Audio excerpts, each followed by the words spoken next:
अभिषेक जी, मैं इतने दिनों बाद आपके साथ आया हूं तो कुछ बहुत बेहतरीन खबर लेके आया हूं। हैरानी वाली कुछ खबर है? बहुत ही हैरानी वाली खबर। ऐसा क्या हो गया? ऐसा ये हो गया, अर्णव गोस्वामी पत्रकार, एक ऐसा पत्रकार जो किसी परिचय का मोहताज नहीं है, भाजपा का कट्टर समर्थक, कांग्रेस और अन्य विपक्षी दल लगातार गोदी मीडिया के नाम से अर्णव गोस्वामी को उसी कैटेगरी में रखती हैं। लेकिन अब पिछले 10 दिनों से आप अर्णव गोस्वामी को देखेंगे तो कहेंगे ये क्या हो गया, एकदम से वक्त बदल गया, जज्बात बदल गए। वो पाकिस्तान वाला मीम वो याद होगा आपको, चाहे वो मध्य प्रदेश में बीजेपी के विधायक के द्वारा 70 लाख का पटाखा फोड़ा गया हो, या फिर दिल्ली के प्रदूषण के बारे में हो, या फिर अरावली का मुद्दा जिस प्रकार अर्णव गोस्वामी उठाए हैं और भारत की गवर्नमेंट को ललकारा है, वो कहीं ना कहीं ऐसा लग रहा है कि अर्णव गोस्वामी अपने पुराने फॉर्म में आ गए। अरावली वाला वीडियो तो मैंने भी देखा है, उसमें तो धज्जियां उड़ा दी अर्णव गोस्वामी ने भारत सरकार की। बिल्कुल अभिषेक जी, अर्णव गोस्वामी एकदम तहलका मचाए हुए हैं। भूपेंद्र यादव, मिस्टर भूपेंद्र यादव, नरेंद्र मोदी जी, आप अपने मंत्री को बोलिए कि अरावली 250 करोड़ पुराना अरावली को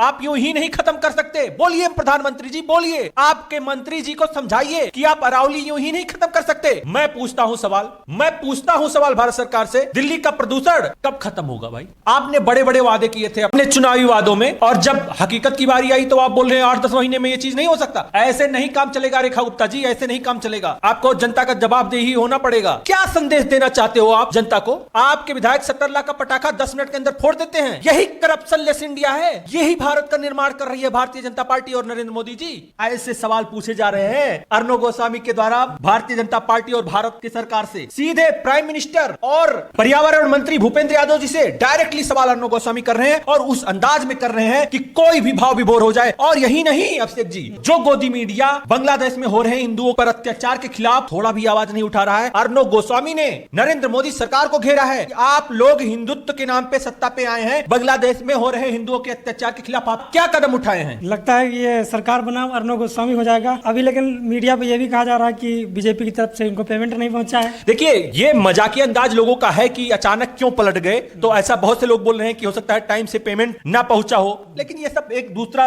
नजरिया है लोगों का। सबसे बड़ी बात, हीरेन जोशी जो नरेंद्र मोदी के सहायक हुआ करते थे पीएमओ ऑफिस के, वो शायद अभी तत्कालीन प्रभाव से हटा दिए गए हैं, वही पूरा मीडिया मैनेजमेंट करते थे। तो ऐसा भी लोगों का कहना है कि उनके ना होने की वजह से अर्णव गोस्वामी और सरकार के बीच में जो एक लिंक था वो टूट गया है, तो इसकी वजह से अर्णव गोस्वामी सरकार को घेर रहे हैं। लेकिन कुछ भी हुआ हो, देश के लिए तो अच्छा है, ऐसे मुद्दे उठाए जाने चाहिए और इसी आक्रामकता के साथ उठाए जाने चाहिए, फिर वो चाहे कोई भी पत्रकार हो।